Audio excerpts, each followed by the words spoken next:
સુરત રાંદેરમાં આવેલા રાજુનગરમાં થયેલી હત્યામાં પોલીસે ગણતરીના કલાકોમાં હત્યારાને ઝડપી પાડી તપાસના ચક્રો ગતિમાન કર્યા હતા। સુરતમાં હવે હત્યાની ઘટનાઓ સામાન્ય બનતી જાય છે, ત્યારે પોલીસ પણ હવે આવી બાબતોમાં એક્ટિવ બની હત્યારાને ઝડપી લેવામાં સફળતા મેળવી રહી છે। જેમાં રાંદેર ખાતે આવેલા રોયલ હેરિટેજ સામે આવેલા રાજુનગરમાં માલેગામના ફિરદોસગંજથી રમજાન માસમાં મામાના ઘરે પોતાની બહેન સાથે સુલતાન અહેમદ શેખ આવ્યો હતો। તે દરમિયાન સગા મામાના દીકરાની માતા સાથે ઝપાઝપી થઈ હતી, જેથી સુલતાનની મામાના દીકરા અલ્લાહ રખા ઉર્ફે આમિર સાથે બોલાચાલી થઈ હતી। ત્યારે આમિરે ઘરમાં પડેલા ચપ્પુથી સુલતાનના પડખાના ભાગે મારી દેતા ઇજાગ્રસ્ત હાલતમાં સુલતાનને સારવાર માટે હોસ્પિટલ લવાયો હતો, જ્યાં મૃત જાહેર કરાતા રાંદેર પોલીસે હત્યાનો ગુનો દાખલ કરી તપાસ શરૂ કરી હતી અને અત્યારે આરોપી અલ્લાહ રખા ઉર્ફે આમિરને ગણતરીના કલાકોમાં દબોચી વધુ કાર્યવાહી શરૂ કરી હતી।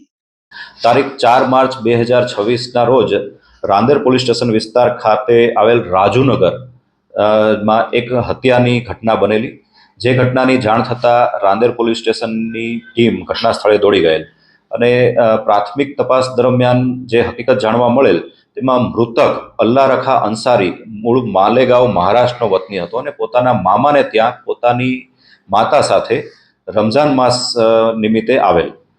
જે ઘટનાક્રમમાં મૃતકની માતા સાથે આરોપી દ્વારા હસી મજાકમાં થોડો નાનો એવો ઝઘડો થયેલ અને આ ઝઘડામાં મૃતક અલ્લાહ રખા વચ્ચે કૂદેલ અને આરોપી સાથે ઝપાઝપી પણ થયેલી નાની એવી।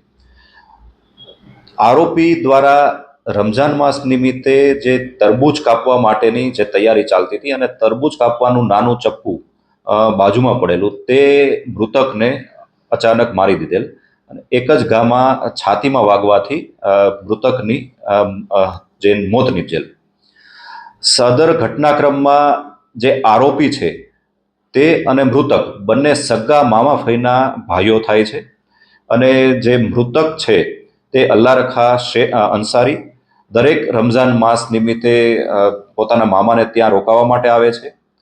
આરોપી બ્રિટાનિયા કંપનીમાં બિસ્કિટની ડિલિવરી માટેની ટેમ્પોનું ડ્રાઇવિંગ કરે છે।